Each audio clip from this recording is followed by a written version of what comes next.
안녕하세요. 오늘은 베드로후서 1장을 우리가 말씀을 살펴보겠습니다. 제목은 사도의 믿음입니다.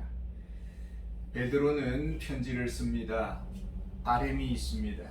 은혜와 평강으로 충만한 교회가 되기를 소망하고 있습니다.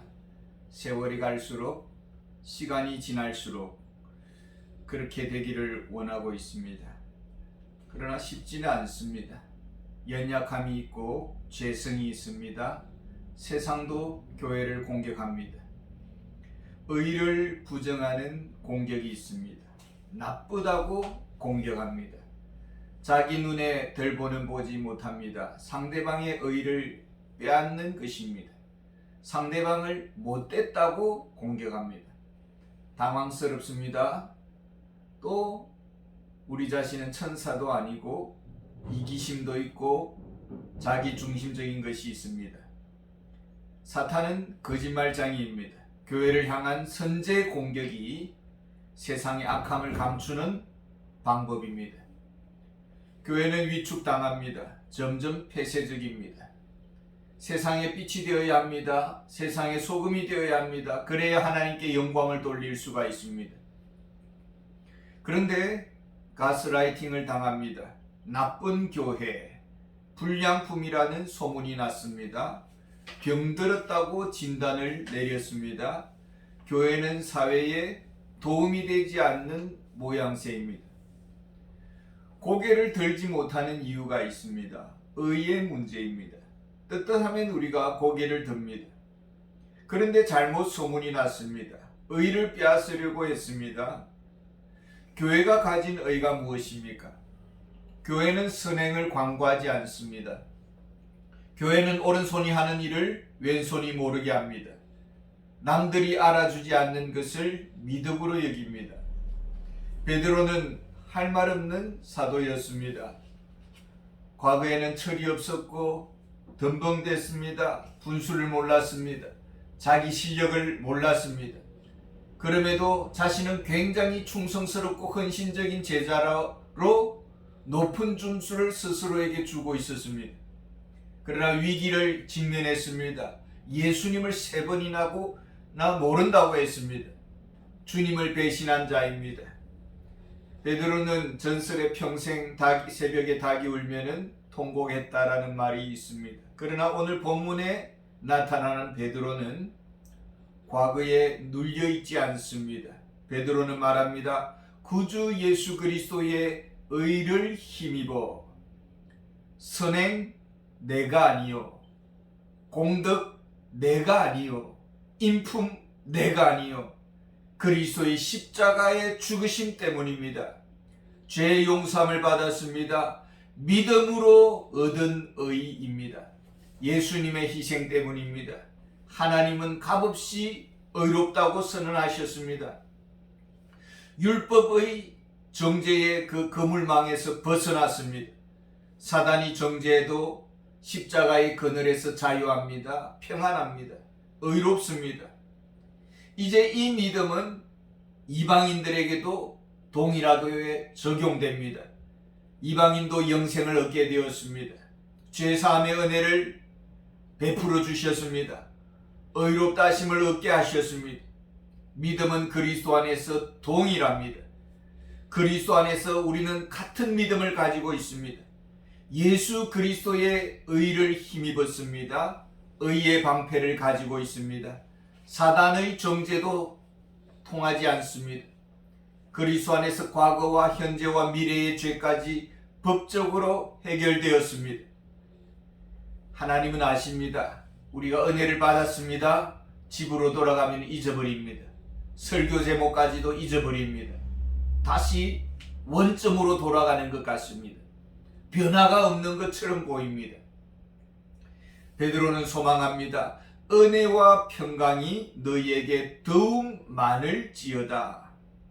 설교 시간만 은혜 받은 것이 아니라 홀로 있을 때에도 은혜롭고, 가정에서도 평강이 넘치고, 직장에서도 기쁨이 넘치고, 이중적인 삶의 벽을 넘어서야 합니다. 무엇에 문제가 있습니까?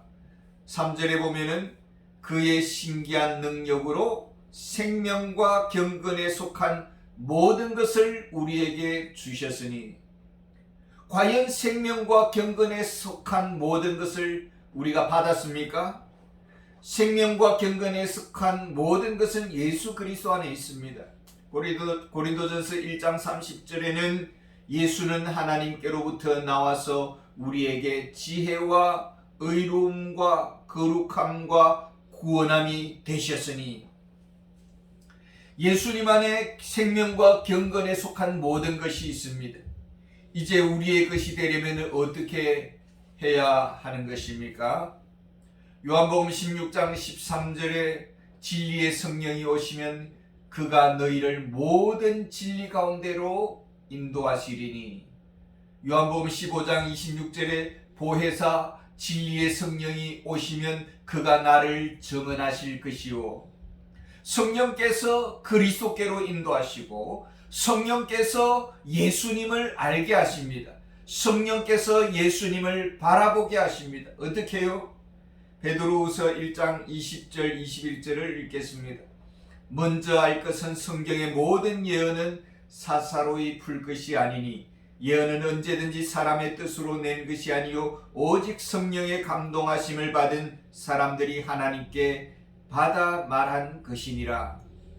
우리가 예수님을 믿을 때에 성령님이 우리의 마음속에 오십니다. 고린도전서 6장 19절에 너희 몸은 성령의 전인 줄 너희가 알지 못하느냐. 성령께서 마음속에 내주하십니다. 어떻게 예수님께로 인도하십니까? 어떻게 예수님을 알게 하십니까?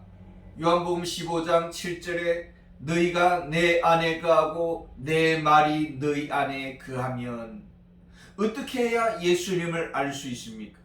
예수님 안에 있는 그 부요를 우리가 끌어다 쓸 수가 있을까요?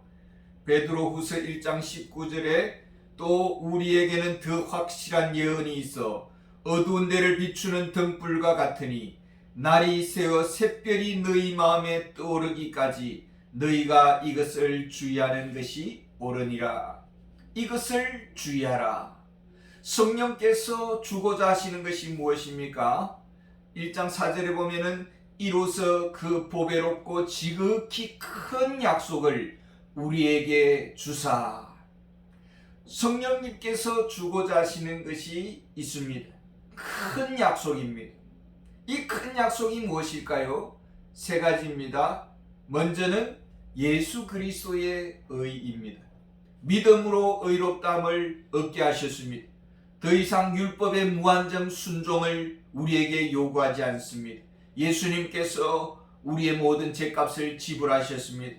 예수의 피를 힘입어 하나님 앞에 담대히 나아갈 수가 있습니다. 천국에 들어갈 수가 있습니다. 또 다른 약속이 있습니다. 4절에 보면은 이 약속으로 신성한 성품에 참여하는 자가 되게 하려 하셨느니라. 성령께서 죄의 덫을 피하게 하십니다. 사단의 그물망에서 벗어나게 하십니다. 우리를 도와주십니다. 매일 매 순간 성경 말씀을 통해서 예수 그리스도를 보게 하십니다. 예수 그리스도의 무엇을 보게 하실까요? 그리스도의 마음을 보게 하십니다. 성령님께서 우리의 마음속에 자극하십니다. 그리스도의 마음의 거울 앞에 우리를 서게 하시고, 우리의 믿음 자금을 회개케 하시고, 우리의 부도덕함을 회개케 하시고, 우리의 무지를 회개케 하십니다. 우리의 방종을 회개케 하십니다. 우리의 조급함을 회개케 하십니다. 우리의 영적인 무례함을 회개케 하시고, 우리의 비정함을 회개케 하시고, 우리의 사랑 부족을 회개케 하십니다. 성화를 위해서 계속 일하십니다. 그리스도를 닮아가도록 일깨우시고 깨우치시고 흔드시고 변화를 촉구하십니다. 때로는 성령님께서 탄식하십니다. 근심할 때가 있습니다. 그러나 성령님은 우리의 성화를 포기하지 않습니다. 다만 우리는 어떻게 해야 되나요? 8절에 보면은 주 예수 그리스도를 알기에 게으르지 않고, 성령님께서 우리를 만들어 가십니다. 포기하지 않습니다. 떠나지 않습니다. 우리를 빚어 가십니다. 이것이 두 번째 큰 약속입니다. 베드로는 원하는 것이 있습니다. 12절을 보겠습니다. 그러므로 너희가 이것을 알고 이미 있는 진리에 서 있으나 내가 항상 너희에게 생각나게 하려 하노라. 교리적 지식에 머물기를 원하지 않습니다. 생각이 예수 그리스도의 의를 힘입기를 원합니다. 생각이 예수 그리스도를 담는 데 초점을 두기를 원하십니다. 생각이 영적 태만에 머물지 않기를 원하십니다. 왜 그렇습니까? 9절에 보면은 이런 것이 없는 자는, 이런 생각이 없는 자는 맹인이라 멀리 보지 못하고 그의 옛 죄가 깨끗하게 된 것을 잊었느니라. 영적인 맹인입니다. 성경을 봐도 무슨 뜻인지 알지 못하고 영적인 센서가 무뎌졌습니다. 영적인 센서가 고장이 났습니다. 닥치는 대로 말을 하고 악한 생각에 그냥 퍼져 앉아 있는 것이죠. 히브리서 3장 1절에는 예수를 깊이 생각하라. 히브리서 12장 2절에는 믿음의 주요 또 온전케 하시는 이인 예수를 바라보자. 베드로는 말합니다. 15절에 내가 힘써 너희로 하여금 내가 떠난 후에라도 어느 때나 이런 것을 생각나게 하려 하노라. 무슨 생각을 하기를 원하십니까? 베드로는 변화산에서의 사건을 떠올리고 있습니다. 당시 교회 안에는 주님의 재림을 부정하는 거짓 교사들이 있었습니다. 16절에 보면 우리 주 예수 그리스도의 능력과 강림하심을 너희에게 알게 한 것이 교묘히 만든 이야기를 따른 것이 아니요 우리는 그의 크신 위엄을 친히 본 자라. 베드로는 친히 보았습니다. 변화산에서 예수님의 천상의 모습을 보았습니다. 이것은 무엇을 말합니까? 우리도 예수님과 더불어 영원히 하늘나라에서 살 것을 말해주고 있는 것입니다. 근심, 염려, 눈물, 한숨, 아픔이 없는 완전하고 영원한 세계에서 우리가 살 것을 보여주고 있는 것입니다. 베드로는 원하고 있습니다. 이것이 세 번째 약속입니다. 우리는 영원히 주 예수 그리스도와 더불어 살 것입니다. 이것을 바라보면서 우리는 살아갈 것입니다. 어떻게 사도의 믿음을 굳건하게 붙잡을 수가 있을까요? 성경 말씀을 더욱 열심히 배우고 성경 말씀을 더욱 열심히 읽고 성경 말씀 안에 거함으로. 사도 바울은 디모데에게 말합니다. 그러나 너는 배우고 확신한 일에 거하라.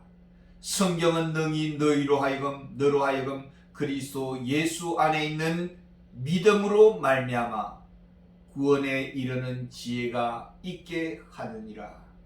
이런 사도적 믿음 위에 우리가 굳건하게 서기를 원합니다. 감사합니다.